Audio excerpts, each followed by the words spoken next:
kelas 6, apa kabar hari ini? Sehat?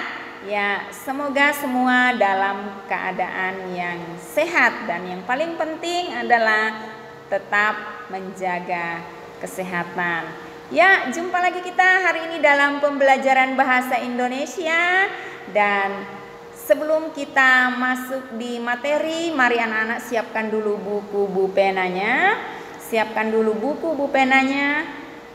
Jika sudah siap, mari buka di tema 5 subtema 2. Tema 5 subtema 2. Nah, anak-anak, hari Senin kita telah belajar di subtema 1. Dan hari ini kita belajar di subtema 2. Nah, baik. Ya, sebelum Bu Guru masuk ke penjelasan, Bu Guru mau tanya dulu seputar materi yang sudah kita pelajari sebelum hari ini, ya, atau di tema 5 subtema 1. Anak-anak, ada yang masih ingat kita belajar apa di subtema 1? Kita belajar tentang apa di subtema 1? Ya. Bu Guru berharap anak-anak masih ingat ya. Di subtema 1 kita belajar tentang formulir. Ya, anak-anak lihat dulu di tema 5 subtema 2 kita akan belajar PB1, 3, 4 dan 6 ya. PB1, 3, 4 dan 6. Kita mulai di PB1 dalam KD 3.6. Menulis riwayat hidup. Ya. Kalau hari Senin kita telah belajar tentang formulir, hari ini kita belajar tentang riwayat hidup. Anak-anak masih ingat apa itu formulir? Anak-anak masih ingat apa itu formulir? Ya, Bu Guru berharap semua masih mengingat ya. Formulir itu adalah secari kertas yang berisi pertanyaan-pertanyaan tentang data diri. Ya, jadi berisi tentang pertanyaan-pertanyaan atau form yang kita harus isi tentang data diri kita ya, atau data diri seseorang. Nah, formulir ini diisi dengan data diri yang sebenarnya. Jadi formulir itu harus diisi dengan data diri yang sebenarnya, tidak boleh direkayasa atau dikarang-karang ya. Nah, kemudian manfaat formulir. Ya, apa manfaat formulir? Masih ingat? Ya, yang pertama adalah untuk mendaftar masuk sekolah. Anak-anak ketika mau masuk sekolah itu pasti diminta mengisi formulir terlebih dahulu ya, atau data diri anak-anak terlebih dahulu. Nah, kemudian yang kedua yaitu untuk mendaftar menjadi anggota dalam sebuah organisasi ya. Jadi untuk mendaftar menjadi anggota dalam sebuah organisasi. Ya, misalnya mau menjadi keanggotaan di dalam pramuka ya, anggota pramuka. Kemudian yang berikutnya ini yang biasa tiap tahun ya diberikan kepada anak-anak, yaitu untuk mengikuti kegiatan ekstrakurikuler yang dilakukan di sekolah, seperti anak-anak kalau mau melaksanakan atau mengikuti kegiatan ekstrakurikuler dikasih formulir atau yang harus anak-anak isi, yaitu data diri anak dengan pilihan kegiatan ekstrakurikuler yang anak-anak akan ikuti. Jadi itu ya maksudnya. Ya, itu tentang formulir. Ya, baik anak-anak, kita lanjut di tema 5 subtema 2. Di tema 5 subtema 2. Sudah dibuka bukunya? Ya. Materi kita di sini adalah tentang riwayat hidup. Tentang riwayat hidup. tentang riwayat hidup. Anak-anak, kita lihat di PB1, menulis riwayat hidup. Riwayat hidup adalah tulisan yang berisi informasi diri, meliputi identitas diri serta kegiatan yang telah dilakukan. Informasi diri yang ditulis dalam riwayat hidup harus didasarkan pada fakta dan disajikan dengan sangat rinci. Tujuannya adalah untuk menjelaskan tentang jati diri kita kepada orang lain. Riwayat hidup dapat ditulis dengan dua bentuk, yaitu bentuk singkat dan bentuk narasi. Nah, anak-anak, riwayat hidup ini hampir sama saja dengan formulir ya, yaitu mengisi identitas diri. Jadi sama saja dengan formulir. Nah, riwayat hidup ini masuk di dalam bagian formulir, yaitu, tetapi ada juga perbedaannya. Jadi ada kesamaannya dan ada perbedaannya. Kesamaannya adalah sama-sama menjelaskan tentang data diri seseorang. Nah, namun di dalam mengisi data diri seseorang itu atau di dalam formulir dan riwayat hidup ini ada perbedaannya. Nah, perbedaannya adalah riwayat hidup berisi tentang data diri yang harus dilengkapi dengan kegiatan-kegiatan yang telah diikuti. Jadi itu kalau tentang riwayat hidup. Jadi data diri seseorang harus dilengkapi dengan kegiatan-kegiatan yang telah diikuti. Sedangkan di dalam formulir data diri harus dilengkapi dengan kegiatan yang akan diikuti. Ya, jadi kita baru mau mengisi pendaftaran tentang kegiatan yang kita akan ikuti. Itu. Jadi sekali lagi persamaannya sama-sama berisi tentang data diri seseorang, tapi perbedaannya adalah formulir formulir data diri itu dilengkapi dengan kegiatan-kegiatan yang kita akan ikuti.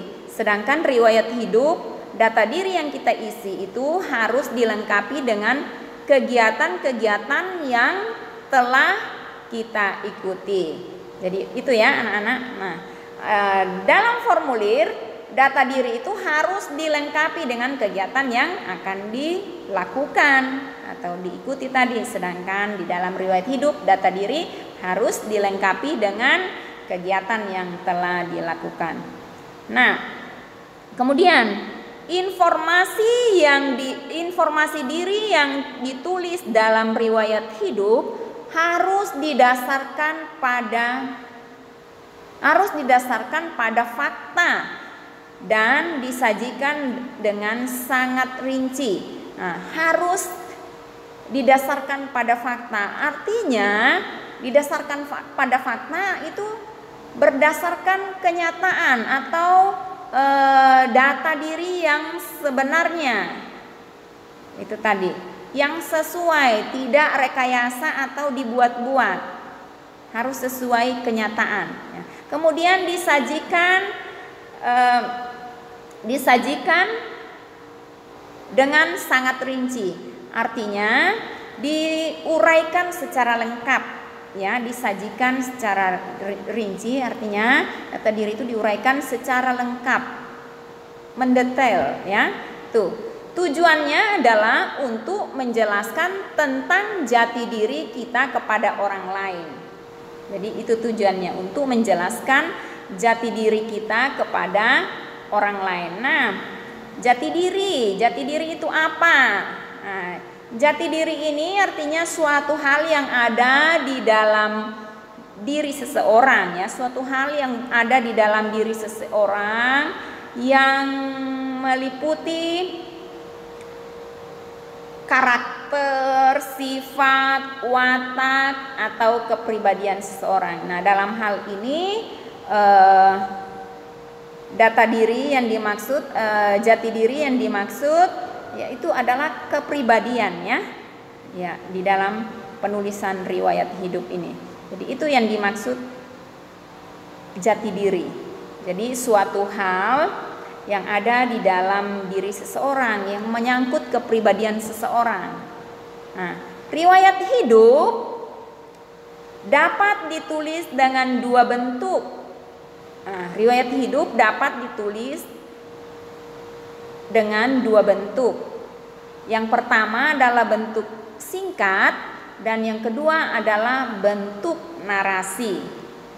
Nah, riwayat hidup yang ditulis dalam bentuk singkat, riwayat hidup yang ditulis dalam bentuk singkat artinya ditulis dalam bentuk poin-poin ya.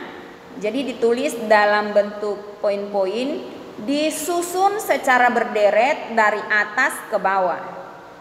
Itu yang dimaksudnya. Jadi sekali lagi, riwayat hidup yang ditulis dalam bentuk singkat itu ditulis secara bersusun, secara berurutan, berderet dari atas ke bawah, seperti formulir. Ya, itu. Jadi poin-poinnya saja. Nah, sedangkan riwayat hidup yang ditulis dalam bentuk narasi, itu disajikan atau dibuat dalam bentuk paragraf, dibuat atau ditulis dalam bentuk paragraf atau suatu cerita panjang ya. Jadi itu perbedaannya ya. Jadi kalau dalam bentuk singkat itu hanya poin-poinnya saja, tetapi kalau bentuk narasi itu diuraikan secara lengkap, ditulis secara lengkap, kalimatnya harus lengkap karena dibuat dalam bentuk paragraf atau dalam bentuk cerita. Jadi itu. Ya, kita lanjut dulu.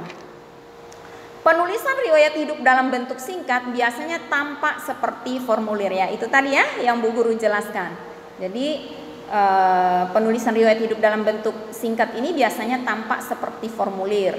Yaitu tadi hanya poin-poinnya saja ditulis dari berderet atau bersusun dari atas ke bawah. Informasi disusun dalam bentuk poin-poin dan disusun secara berderet dari atas ke bawah dengan berurutan. Nah, ini tadi. Ya, oke. Penulisan riwayat hidup seperti ini lebih sering disebut dengan daftar riwayat hidup. Ya, itu. Jadi penulisan riwayat hidup seperti ini sering disebut dengan daftar riwayat hidup. Penulisan riwayat hidup dalam bentuk singkat merupakan penulisan riwayat hidup yang paling sering dijumpai di masyarakat. Ya, jadi anak-anak, penulisan riwayat hidup dalam bentuk singkat ini yang sering digunakan oleh orang ya, ketika mau mengikuti suatu kegiatan yang membutuhkan riwayat hidup, orang lebih cenderung atau yang paling sering lebih sering menggunakan riwayat hidup itu dalam bentuk singkat atau poin-poin. Jadi itu. Ya. Riwayat hidup dalam bentuk narasi disajikan dalam bentuk paragraf atau tulisan memanjang. Nah, ini tadi yang Bu Guru jelaskan ya.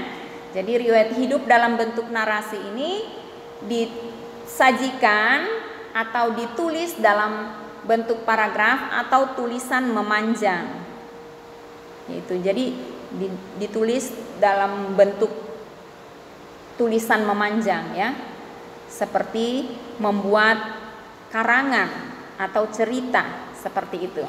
Oke, kita lanjut. Riwayat hidup dalam bentuk narasi ditulis menggunakan kalimat lengkap. Nah, ini tadi yang Bu Guru jelaskan. Jadi ditulis menggunakan kalimat yang lengkap. Kalau tadi dalam bentuk singkat tuh hanya poin-poinnya, ini harus ditulis dengan lengkap. Ini harus ditulis dengan lengkap. Penulisan riwayat hidup secara narasi cenderung tampak seperti penulisan cerita. Ya, itu tadi yang Bu Guru sudah jelaskan sebelumnya. Sesuai dengan tujuannya, riwayat hidup biasanya digunakan untuk menjelaskan tentang siapa kita kepada orang lain dalam kegiatan yang memerlukan pengenalan diri. Jadi ya itu ya tadi. Jadi sesuai tujuannya riwayat hidup ini biasanya digunakan untuk menjelaskan siapa diri kita atau menjelaskan tentang jati diri kita kepada orang lain ketika kita mengikuti suatu kegiatan. Jadi memerlukan pengenalan diri. Ya. Oke. Contoh kegiatan yang memerlukan pengenalan diri adalah yang pertama, kegiatan pendaftaran anggota komunitas atau organisasi. Yang kedua, pendaftaran perlombaan. Kemudian melamar pekerjaan. Jadi ini adalah contoh-contoh kegiatan yang memerlukan pengenalan diri kita. Jadi ketika mendaftar suatu anggota komunitas atau organisasi, perlombaan atau melamar pekerjaan ini yang dibutuhkan. Nah, penulisan riwayat hidup nantinya akan memudahkan penyelenggara kegiatan formulir untuk mengenal diri kita dengan lebih cepat. Jadi ini penulisan riwayat hidup nantinya akan memudahkan penyelenggara kegiatan formulir untuk mengenal diri kita dengan lebih cepat. Jadi itu kebutuhannya untuk pengisian di formulir ya. Jadi riwayat hidup ini adalah bagian dari formulir. Ya, seperti itu. Tapi ya seperti yang Bu Guru jelaskan tadi ada perbedaannya. Perbedaannya ya seperti yang Bu Guru sudah jelaskan tadi. Ya. Hal-hal yang biasa ditulis dalam riwayat hidup adalah yang pertama identitas diri, riwayat pendidikan, kemudian pengalaman berorganisasi atau kepanitiaan, kemudian prestasi, keterampilan atau kemahiran. Jadi ini adalah hal-hal yang biasa ditulis dalam riwayat hidup. Yang pertama adalah identitas diri. Identitas diri itu yang meliputi nama, tempat tanggal lahir, kemudian alamat.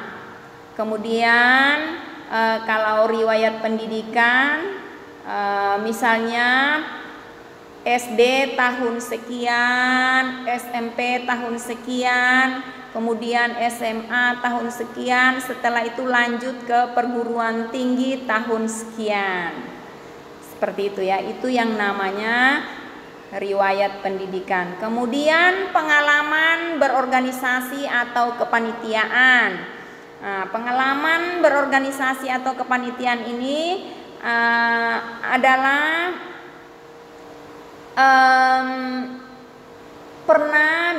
pernah mengikuti kegiatan, anak-anak pernah mengikuti kegiatan lomba bercerita atau menulis cerita baik dalam bahasa Indonesia maupun dalam bahasa Inggris atau bahasa Mandarin. Kemudian menjadi ketua panitia dalam suatu kegiatan seperti kegiatan pelaksanaan jambore di dalam kegiatan pramuka.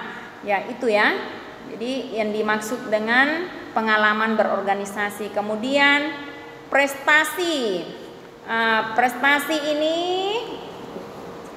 Prestasi ini adalah pernah menjuarai lomba bercerita atau lomba menulis cerita. Oh ya, seperti itu prestasinya. Misalnya juara 1 dalam menulis cerita menggunakan bahasa Inggris atau bahasa Mandarin, tidak hanya di bahasa Indonesia tapi dalam bahasa asing juga. Itu tentang prestasi. Kemudian keterampilan atau kemahiran. Nah, keterampilan atau kemahiran ini misalnya dapat berkomunikasi, memiliki keterampilan, dapat berkomunikasi dalam bahasa Inggris dengan baik setiap harinya, atau memiliki keterampilan menulis cerita bukan saja dalam bahasa Indonesia tetapi dalam bahasa asing seperti bahasa Inggris dan bahasa Mandarin. Contoh lain adalah mahir dalam melukis ya, memiliki keterampilan melukis menggunakan misalnya cat air secara langsung tanpa membuat sketsa gambar terlebih dahulu. Nah, itu ya. Jadi melukis atau menciptakan sesuatu yang orang lain tidak bisa lakukan. Nah, itu ya keterampilan atau kemahiran. Ya, kita lihat di sini ada contoh riwayat hidup dalam bentuk narasi. Ini contoh riwayat hidup dalam bentuk narasi. Saya bernama Karin Mulyawan. Saya lahir di kota Tarakan pada tanggal 5 Mei 2002. Tinggi badan saya adalah 100 cm, sedangkan berat badan saya 35 kg. Saya tinggal di Jalan Gajah Mada nomor 50 Slumit, Tarakan Barat. Saya bisa dihubungi melalui karinmulyawan@yahoo.com atau di 0551234456. Saya adalah anak kedua dari 3 bersaudara. Saat ini saya duduk di bangku kelas 6 SD Kristen Tunas Kasih Tarakan. Saya pernah menjuarai lomba bercerita tingkat kota pada tahun 2018 dan mendapat peringkat pertama. Hobi saya adalah membaca karena saya bercita-cita ingin menjadi pengusaha yang sukses. Jadi ini adalah contoh riwayat hidup dalam bentuk narasi. Jadi ini hanya contoh ya Karin ya. Ini hanya contoh saja. Oke, Tarakan 2 Oktober 2020, Karin Mulyawan. Nah, ini adalah riwayat hidup dalam bentuk narasi. Jadi dijelaskan secara rinci, secara lengkap dengan kalimat-kalimat yang panjang. Nah, sekarang contoh daftar riwayat hidup dalam bentuk singkat. Nah, ini daftar riwayat hidup secara singkat. Ini hanya poin-poinnya. Kalau tadi nama saya bernama Karin Mulyawan, tinggal di ini dan sebagainya. Sekarang hanya dibuat dalam bentuk singkat atau mengambil poin-poinnya saja. Dibuat secara berderet, bersusun dari atas ke bawah sama seperti yang Bu Guru jelaskan tadi. Nama Karin Mulyawan, tempat tanggal lahir Tarakan 2 Mei 2022. Jenis kelamin perempuan, tinggi dan berat badan 100 cm dan 35 kg. Alamat rumah Jalan Gajah Mada nomor 50 Slumit, Tarakan Barat. Alamat email karinmulyawan@yahoo.com. Telepon 0551234456. Pendidikan SD Kristen Tunas Kasih Tarakan. Prestasi atau juara 1 lomba bercerita tingkat kota. Hobi membaca. Jadi ini riwayat hidup dalam bentuk singkat. Ya, kita masuk di KD 3, PB 3, KD 3.6. Menulis daftar riwayat hidup. Menulis daftar riwayat hidup. Riwayat hidup adalah tulisan yang berisi informasi diri yang meliputi identitas diri serta kegiatan yang telah dilakukan. Perhatikan lembar daftar riwayat hidup di bawah ini dan cermati fungsi bagian-bagiannya. Iya, lihat sini. Nah, ini contoh riwayat hidup ini dalam bentuk singkat ya. Jadi yang paling atas itu adalah judul formulir atau riwayat hidup. Kemudian identitas diri. Identitas diri itu berisi tentang identitas diri seseorang yang mencakup nama, umur, tempat tanggal lahir, dan alamat. Ya, seperti yang Bu Guru sudah jelaskan. Kemudian di bawahnya lagi itu adalah riwayat pendidikan. Riwayat pendidikan berisi tentang latar belakang pendidikan seseorang dari tingkat dasar sampai tingkat yang lebih tinggi. Kemudian ada pengalaman bekerja, berisi tentang pengalaman seseorang bekerja dalam sebuah perusahaan atau lembaga.